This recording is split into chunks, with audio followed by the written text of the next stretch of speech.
ya sea de China, ya sea de Japón, sea de donde sea, Estados Unidos está recibiendo finanzas del exterior. Pero en esta ciudad no hacía falta eso, porque era una ciudad muy rica, tenía oro, tenía un río, que en ese río había muchísimo oro, y fue donde por primera vez se acumuló el oro en barras, almacenes de oro, había en esa ciudad. Y por eso, esta ciudad pues fue una ciudad que, como quien dice, se pusieron orgullosos los gobernantes y aún los mismos miembros de la iglesia que se congregaban en esa iglesia. Y esta ciudad estaba a unos 50 kilómetros, unas 30 millas del sureste de Tiatira. Tiatira era otra iglesia que era la que se especializaba en teñir telas, en tela en lino fino y todas estas cosas, tela y piedra costosa. Esa era la de Tiatira. Pero la que yo quiero hablar en esta tarde es de la iglesia de Sardis. Luego, después de un terremoto en el 334 a.C., y esa ciudad fue destruida por completo, la ciudad de Sardis. Y este mensaje simboliza mucho las iglesias locales, o sea, la era de la iglesia de estos tiempos, que vivieron una vida cuando se convirtieron al evangelio, cuando comenzaron, ya sea comenzando en el evangelio, sea comenzando en un ministerio aparte, comenzaron con mucho fervor, comenzaron ardientes en espíritu, comenzaron con esa furia, con ese fuego, pero a medida que fue pasando el tiempo, se fueron enfriando, tanto aquella iglesia como la iglesia de estos tiempos.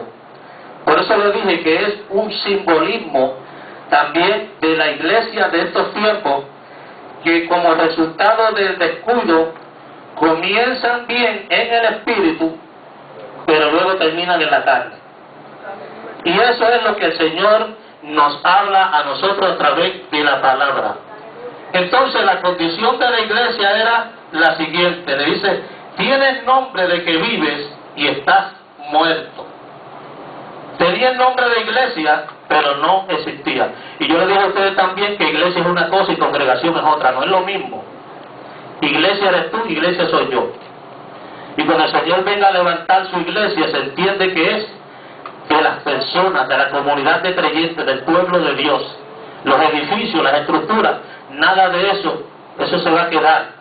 Somos nosotros, la iglesia, los que nos vamos a levantar cuando Él venga a buscar su pueblo. Y el Señor nos ama tanto a nosotros que nos amonesta, nos habla, nos advierte del peligro que hay más adelante. ¿Por qué razón? Porque su vista cortita y la mía, su vista fina, la mía, el ojo de nosotros, el ojo humano, el ojo carnal, no puede saber dónde que está el peligro, dónde es que el enemigo tiene la trampa. Entonces el Señor nos habla a nosotros para librarnos de esas artimañas del enemigo. Entonces el Señor nos exhorta y nos dice por medio de su palabra el peligro que hay ahora. Depende de usted y depende de mí. Por eso que muchas veces decimos: ayúdanos a ser hacedores de tu palabra y no solamente oidores olvidadizos. Y hace un ratito que yo dije que hay personas que tienen orejas pero no tienen oído, porque uno le habla a través de la palabra, ¿verdad? Y la función de este miembro que está aquí es escuchar, ¿verdad? Las membranas que están adentro del oído, las membranas.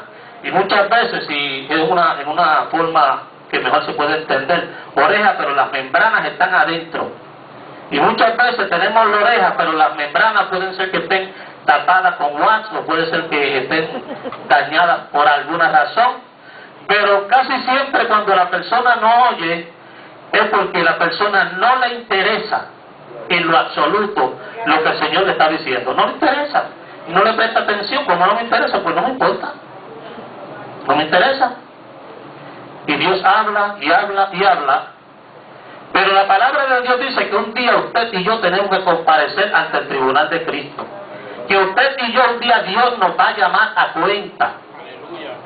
Y allí las excusas no valen. Aquí las excusas por aquí y excusas por allá, pastor no puede llegar por esto, pastor no puede ir por esto otro, y por lo menos algunos se acusan y piden permiso, otros no, otros son independientes, gloria al nombre del Señor, y no tienen que contar con nadie, porque como le sirven a Dios, y como Dios es supuestamente su Dios, pues sus negocios son con Dios, con nadie más. Pero a esas personas Dios le habla en esta tarde y en todos los tiempos y en todas las dispensaciones, en todos los tiempos que han habido, ¿verdad?, de la existencia de la iglesia. Dios siempre está hablando, Dios siempre está aconsejando, siempre está amonestando. Y cuando nosotros nos portamos mal y no hacemos lo que Él nos dice por medio de su palabra, Él nos dice: ¿quién demandó esto de vosotros? ¿Quién fue el que demandó esto de ustedes? Y en Gálatas hay un texto bíblico que dice: pero si ustedes comenzaron corriendo bien, ustedes iban bien por el camino que tenían que ir, ustedes llevaban el rumbo, la meta que tenían que llevar, pero comenzaron en el espíritu, y después le dice: y tan necios soy que van a terminar por la carne. Eso lo dice la palabra. Yo estoy repitiendo lo que la Biblia dice. Gloria al Señor. Y a esta iglesia, a pesar de que tuvo sus tiempos, de su fama, de su gloria, llegó un momento que lo que apestaba era a fúnebre, lo que olía, lo que salía de esa iglesia era olor a muerto, lo que salía de esa iglesia era olor a funeraria. No de todos los miembros, de algunos, porque no se puede generalizar, algunos, porque más adelante vamos a ver que sí había miembros que estaban bien delante de Dios, pero con el que el Señor está tratando es con este grupo que eran mayoristas, eran los mayores.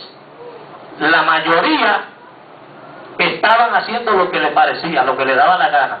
Y por esa razón fue que Dios permitió que el enemigo los pusiera entre la espada y la pared, y que el enemigo los engañara de esa forma, porque esa es la táctica, esa es la artimaña del enemigo. Muchas veces te pone cosas en la mente y te pone ideas en la mente que, como tú no estás en el espíritu, crees que son de Dios, pero no vienen de Dios. Tienes que saber distinguir cuando es el oído humano o cuando es Dios que te está hablando, o tienes que saber distinguir la voz de la conciencia, la voz del diablo, la voz de la carne, como digo yo, esas tres áreas que son nuestras peores enemigas o enemigos. El triunvirato compuesto por el diablo, por la carne y por el mundo, que muchas veces hay personas que a mí lo que me da tristeza, estas personas, a mí me da dolor en mi corazón cuando yo veo personas que supuestamente, estoy diciendo supuestamente, entre comillas, conocen esto, pero con sus obras, la Biblia habla bien claro por medio del apóstol Pablo de aquellos o aquellas que tienen solamente la apariencia de piedad. Es una apariencia, pero el que tiene el Espíritu de Dios, usted no lo va a engañar, porque el Espíritu Santo de Dios conoce todas las cosas.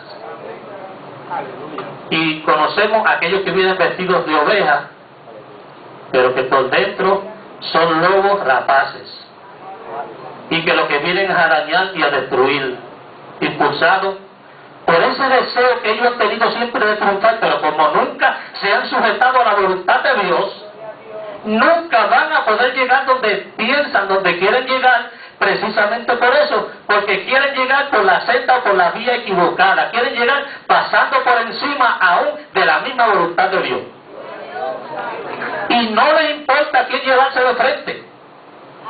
¿Por qué razón? Como ya están, el enemigo los tiene atados en esa forma, su mente lo que maquina siempre es en lo malo y el pensamiento malo, y a ver cómo yo puedo hacer esto, cómo yo logro esto. No me importa lo que yo tenga que hacer, pero yo tengo que lograr esto, yo tengo que sobresalir, yo tengo que brillar. Pues déjame decirte una cosa, no vas a brillar porque estás haciendo las cosas mal. Dios no te lo va a permitir, no te lo va a permitir.